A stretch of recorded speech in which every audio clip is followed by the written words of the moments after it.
What went wrong in the third quarter? I thought we played in crowds. We didn't kick the ball out when we were getting penetration in the paint, and that just led to turnovers. And you turn the ball over against them, that's death. They got going with their pace, with their threes in transition. I think that was really the story of the game, was that third quarter. Turnovers were an issue kind of all game, so was it just like the way they capitalized on them in the third quarter? For sure. They turned those into quick baskets on the other end. The pace got going. We didn't get great shots even when we got shots at the basket, and they got open threes.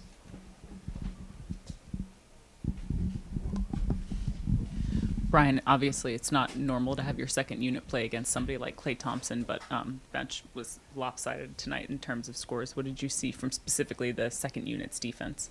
You know, I didn't really have a problem with what our second unit was doing defensively. It was more what bled from the offense. A lot of that stuff the game got going up and down because of some of our poor shot selection and our turnovers. And, I don't have anything to say about the guys who were on the court that they were messing up coverages. I think the game just got a little bit out of hand. Those guys got hot, and those guys are capable of that. But when we settled it down in the fourth quarter, we won. Then we won half the quarters, but we made a run because we started sharing the ball in the fourth. You guys are generally pretty good. You mentioned playing in crowds. You guys are generally pretty good at looking for those kick-out passes. Was it something their defense was doing, or were you guys just kind of rushed, like you said, the way the game was going? I think it's always a little bit of both. They're been known to be a great defensive team who's very active. I think we just didn't make the right pass at the right time. We just held it for a little bit too long. Then when we really did move it, we ended up having 34 assists. I mean, I know Tyus, I think that's probably a career high maybe. We had 34 assists. We probably should have had in the 40s if we just kind of delivered the ball a little quicker. Coach, speaking of like the first half, do you feel like you had a missed opportunity, knowing that Steph was pretty off in that first half, just to kind of probably gain some momentum, knowing that, you did kind of, and after the first half, it was 60-58. Do you feel like you had some missed opportunities in that first half? We turned the ball over a little bit in the second also. I thought we came out great in the first, limited them in transition. That was our big key tonight, is to try to keep them out of transition. The turnovers obviously led to that. He's going to make shots at some point. That's going to happen. You're never going to count on, I think he was 0 for 6 from 3 in the first. That's not something you're going to count on that's going to sustain. Obviously, he hit 4 in the second half. So it was about sticking with the game plan. Like I said, the turnovers was the big issue. How did it come about last game where you decided, you just couldn't give it a go? Yeah, it was. It was one of those things where you kind of. I literally just showed up at the arena for our walkthrough, and something came over me. Wasn't feeling good at all. Tried to kind of fight through it. Take some medication to help with the nausea, and just got worse and worse. And then at game time, it was ultimately a no-go. Like, I would have been an absolute liability out there 2 days ago. So. Made the right choice, got home, took a couple days off, and now I'm feeling much better, thankfully, and a few pounds lighter. I got rid of some stuff in the body that I needed to. Nice. Mm-hmm. How did it feel to be back out there and play the way that you did? Oh, it was good. Yeah, it's always good to be back out there. Watching the game at home sucks, and I thought we played a really good game for 40 minutes. And those other 8 minutes kind of screwed us tonight. So we're getting there, man. We're getting closer. And games like this where we put a good effort out there, where it doesn't result the way we want to, is still something we can build off of. And there's a lot of really good things to take from tonight. Where do you see the biggest improvements team-wise? Yeah, our resilience, first of all. Middle of this season or the beginning of this season, and then that third quarter, we would have folded. We would have gave up the game and lost by 30. But tonight was different. We decided to buckle up and fight again and crawl our way back into this game. It was a 10-ish point game, there at the end, which can go either way. And then also just our mentality. We fought them on the boards pretty good tonight. Didn't take care of the ball great, but we defended, and it's hard to guard guys like Curry and Thompson and Green when he has the ball running and chasing them around, and we made them work for every basket they got tonight. Those 8 minutes, I assume you're talking about the third quarter. Yeah. Where did things go awry for you guys? I think we let some turnovers and some struggles on the offensive end kind of take us away from what we were trying to do defensively. They took advantage of our turnovers and got easy baskets in transition. And when we played in crowds and turned the ball over, everybody did that, including me. It led to easy things for them and kind of got their momentum going. We held them to a good number shooting the ball in the first half. And when you give them easy ones like that and they capitalize, it's over against these guys. As a guy who came into the league as a movement shooter, I'm sure you have seen a ton of Klay Thompson over the years. What's it like, in those moments where you're chasing him around screens and you're chasing him, on back cuts and things like that? What do you learn from those moments that you can apply to your own game? Yeah, you learn everything.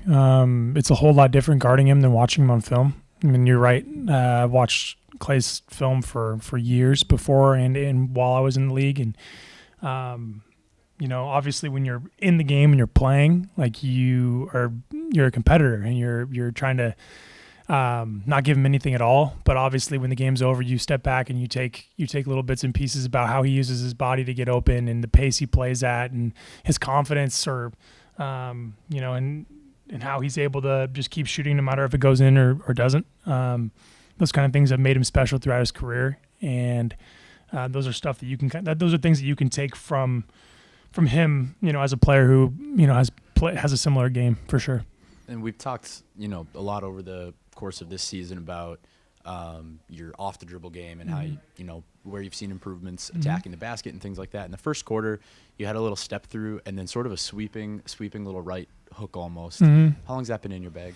Oh, it's been in my bag for a while. It's just having the right moments to bring it out. I'm more confident as ever. I'm more confident than ever to put the ball on the floor and finish around the rim. And now finding ways to make defenses pay for closing out so tightly on me is kind of my number one thing. So playing with that confidence to get downhill and finish in creative ways is just going to make me even tougher to guard. And finishes like that have kind of shown me how much my work is paying off. I know you started tonight, but how can you play off of Jordan now that he's in the second unit? Yeah, Jordan, he understands what good basketball is. He's played in it, he's seen it, he's played against it his whole career. And he ultimately wants to get guys like me and Landry and guys who can shoot involved. And it's an adjustment for him to be playing the point. I think he's more used to being, or at least he has been more used to playing off the ball with us. But being the number one ball handler and point guard in that second unit, it's an adjustment for him, and we're constantly talking and working together. And when we can get that cohesion and that when we get gelled right, it's going to be really, really hard for teams to guard with his gravity and my gravity when I come off the bench, and Landry's gravity as well when he comes off the bench. So once we get that that synergy and that combination right, it's gonna be really cool for us to play together. From your perspective, why did this game kind of change in the third quarter? Third quarter, we just didn't play a good brand of basketball offensively in that third quarter. I think that's where it got away from us. I think we responded in the fourth, played well in the first and second, and just our Achilles heel. It's been all years that third quarter. We're just not doing the job as starters in the third collectively all year. And it sucks because we played a damn good game tonight outside of that little run that we had. And it's disappointing. So that's on us. When you talk about, the resilience of coming back in the fourth quarter, and playing a good 3 quarters besides the third quarter. What does it say about the team's fight, the team's resolve, that after a tough third quarter against the championship level team, you can still come back and make it a competitive game in the end? Yeah, you can look at it that way, but you can also look at it, and just the way I look at it, we just gotta, we have to play basketball for 48 minutes, those 12 minutes, every single game, it feels like we just stink it up. And that's just on us. I don't know. It's just been rough for us all year in that third quarter.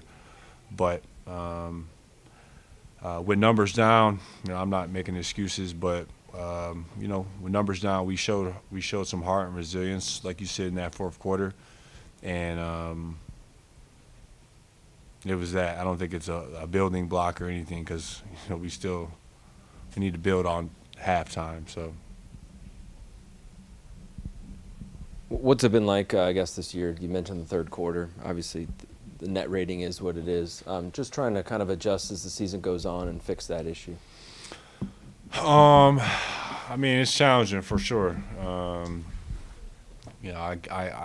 We and I just can't put our finger on it. Why we just keep coming out so lackadaisical. I don't know what it is, but it pisses me off for sure. I think about it almost every night. We always have these stretches in games where